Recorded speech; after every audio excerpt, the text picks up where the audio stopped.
तो ये आमर सॉफ्ट सॉफ्ट दही पकोड़ी बनिकी रेडी हो जाइए। और यार टेस्ट कौन सी दही बरा ठारू भी कम नुहे। जदि आपण मानक यार रेसिपी दरकार ताले वीडियो टी एंड चाहिए देखंतु और लाइक बटन को प्रेस करिया को जमार भी भूलिबेनी। तो चलंतु बनेबा स्टार्ट करिबा।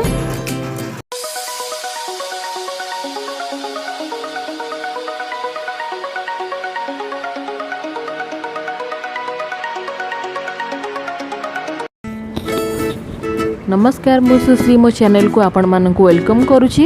तो ये दही पकोड़ी बनवाई जहाँ सब सामग्री दरकार मुझे रेडी कर नहीं आपण मानक ये सब सामग्री लिस्ट आपण मानक मो डिस्क्रिप्शन बॉक्स रे मिल जिवो। आपण माने सेठी चेक करि नेबे। तो चलंतु दही पकोड़ी बनवा स्टार्ट करिबा।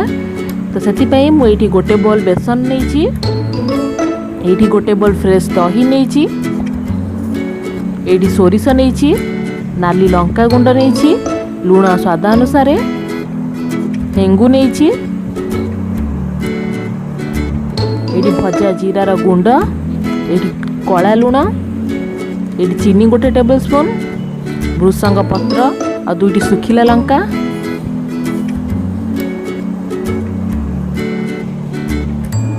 आ सब को बनवाई आवश्यक अनुसार रिफाइन तेल। तो चलतु बनवा स्टार्ट करिबा। तो प्रथमे आम दही को भलसे फेंटी नबा। दही को मुझे गोटे बड़ बोल काढ़ी नहीं, दही को भलसे फेंटी नेबी।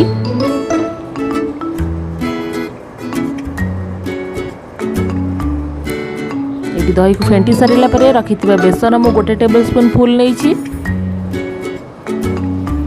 रखि चीनी को मुझे देइछि।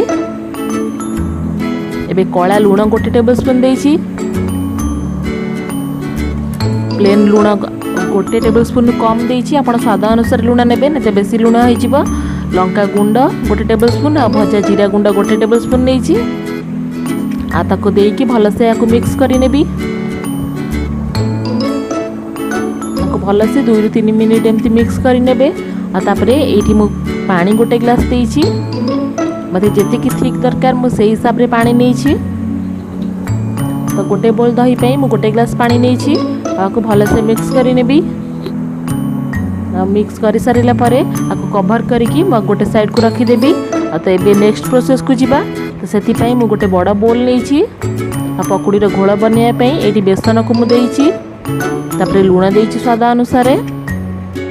एबे नाली लंका गुंड टिके देइछि, एटा ऑप्शनल अछि। आपको भलसे मिक्स करनेला परे पानी देई अल्प अल्प पानी देई यार घोल प्रस्तुत करी। घोल बेसी पानी वा करिवेनी नहीं तो पकोड़ीर शेप गुड़ा ठीक से आसीबनी।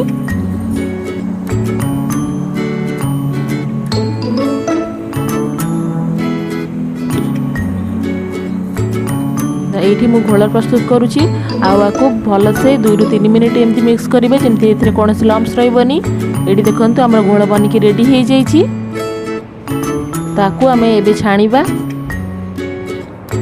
छाणीबाई मुझे गोटे कड़ाई गैस रे पैन चढ़ई नहीं। पैन गरम हो सारा पर रखि तेल को मुझे देइछि। और तेल को गरम होगा को छाड़देवी। ये तेल आमर गरम हो सारा। एबे रखि बेसन घोल आम पकोड़ी बनवा स्टार्ट करवा। पकोड़ीर साइज आपण मैंने बेसी बड़ करें, छोट छोट रखिए। मुझे छोट बड़ मीडियम मो जी मोर दरकार से हिसाब से मुझे छाणुची। आपण मैंने चाहिए बड़ छोट भी करें, किंतु एटा छोट छोट बनइले एटा बहुत टेस्टी लगे। देखा भी बहुत सुंदर लगे। आपण मैंने यहाँ को बनातु। आपण मैंने निजे जानीपर यहाँ दही बरा ठारू किसी भी कम नुहे। बहुत टेस्टी लगे ये रेसिपीटा। आपण मैंने यहाँ को एमती आलुदम सहित भी खाई पारे, नहीं तो भात सहित भी खाई पारे। बहुत टेस्टी रेसिपी।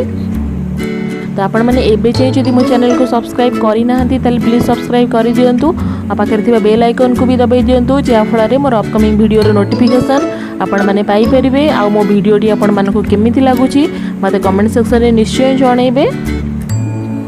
ये देखो मु अल्प अल्प करी पकोड़ी गुड़ा को जो गुड़ा मु स्टार्ट रू पकईली फास्ट रू से सब को अल्प अल्प काढ़ी दूची कहीं से सब बनिकी रेडी हो गलानी। तो एमती मु अल्प अल्प करी एमती काढ़ी नेबी। पकोड़ी को बेसी डीप फ्राए करें, बस 5 ରୁ 7 मिनिट जाए या लो मीडियम फ्लेम रे ही या एमती छाणी नेबे। देखो पकोड़ी आमर केते बढ़िया से फुलीची।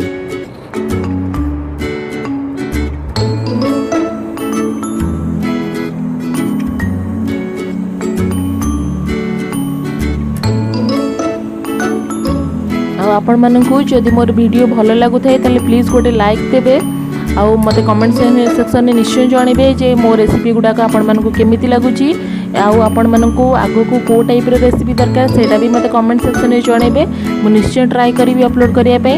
आउ एठी देखंतु हमरा पकोड़ी बनी की रेडी हे जाईची। तो एबे नेक्स्ट प्रोसेस को जीबा। एठी मु गोटे बड़ बोल ले पानी नेइची। तो ये पानी रे ये रखिथिबा पकोड़ी गुडा को मैं पकई देबी जा फल रे पकोड़ी थिबा एक्सेस ऑयल गुडा का रिड्यूस होइछिवो। तो पकोड़ी को एमती पानी रे मु पकई की 2 ରୁ 3 मिनिट एमती मु सोक करिया को छाडी देबी। एडी देखंतु 3 मिनिट पर हमर पकोड़ी बढ़िया से सोक हे जाईची आ पूरा स्पंजी हे जाईची।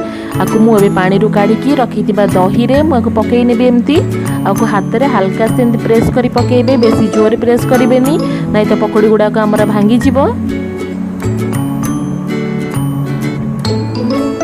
तो एडी सब पकोड़ी गुडा को मु पानी रू छाणी की दही रे पकई देइची। एबे ताकु भलो से दही रे एमती भीतर को बाहर करी एमती मिसई नेबी दही रे।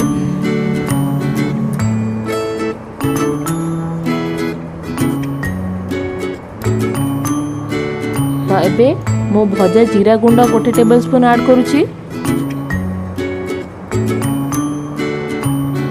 एबे कला लूण दउची अल्प टिके जस्ट हाफ टेबल स्पून कम देइची। एबे नाली लंका गुंड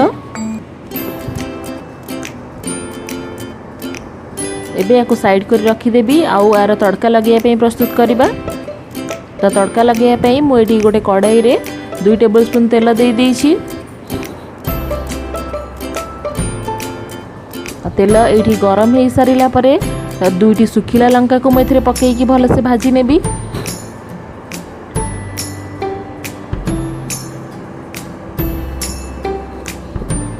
लंका ये आमर भल से भाजी हो गलानी। एबे रखिथिबा सोरिष मु 2 टेबल स्पून एथरे ऐड करी। सोरिष ही एथरे ऐड पकेबे। जीरा द्वारा एथरे किछि माने भल एते फ्लेवर आसेनी किंतु सोरिष द्वारा आर फ्लेवरटा पूरा डबल हो जाए। आ एबे मु हेंगु ऐड करिली गोटे पिंच आ हेंगु ऐड कर सारा पर भल से मिसई नहीं आउे भृषंग पत्र पकई देछि। भृषंग पत्र पकई को जस्ट पकई 1 मिनिट ही एमती भाजी नेबे। तापर गैस फ्लेम को ऑफ कर देबे। भृषंग पत्र बेसी जाए कड़ा करी भाजबेनी। एबे रखिथिबा तड़का को मु दही जो बनै की रखी मु दही पकोड़ी से मु पकई देछि। आपण माने देखि पारथिबे केते टेस्टी देखा जाउची। बहुत डिलीशियस बनितला एटा। मु एटा को ऑलरेडी मु बहुत थरा एटा ट्राई करिछि। तो आपण माने एटा को बनांतु। आपण मानको केमिति लागिला मते निश्चय जणेबे। आकु गोटे थरा निश्चय ट्राई करिवे। आ आपण मानको जदि भलो लागु थाए तले आपण मानको फ्रेंड्स मानको सहित मो वीडियो टी को निश्चय शेयर करिवे। तो मु पुणी आसीबी गोटे नुवा रेसिपी नै रहिली। नमस्कार।